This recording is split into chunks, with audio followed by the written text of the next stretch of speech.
The FBI and the Trump transition team are planning for President-elect Trump to replace FBI Director Christopher Wray. Trump appointed Wray back in 2017, but has since criticized his leadership of the Bureau as the DOJ has investigated Trump over the last few years.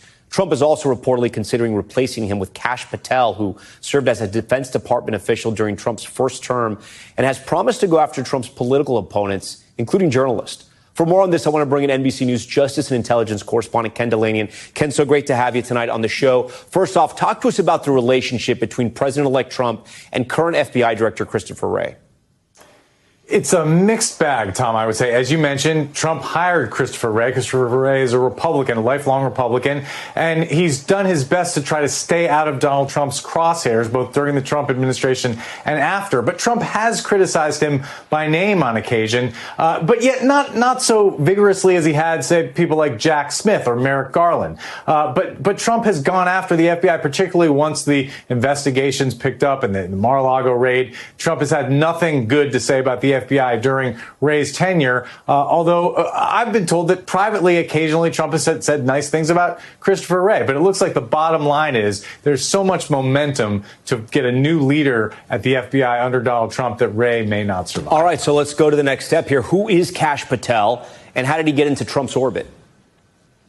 Kash Patel is like the living personification of MAGA conspiracy theories about the national security state. He believes that there are criminals inside the FBI and the CIA, and he said this, who should be prosecuted, who have been punishing Donald Trump and his friends. Now, he came to the fore as a Republican staffer on the House Intelligence Committee trying to do battle against the Mueller investigation early in Donald Trump's term, and then Trump hired him. He became a DOD employee, an intelligence employee. At one point towards the end of the Trump administration, Donald Trump tried to make him the deputy CIA director, and that was so objectionable to the then CIA director, Gina Haspel, that she threatened to walk. She threatened to resign if that happened, and Donald Trump backed down. But Kash Patel has been sort of full MAGA out there, promising retribution against people inside the FBI, the DOJ, and the CIA, and it makes a lot of career employees and public servants very, very nervous, the idea that he could be atop any of these agencies. Yeah, so listen,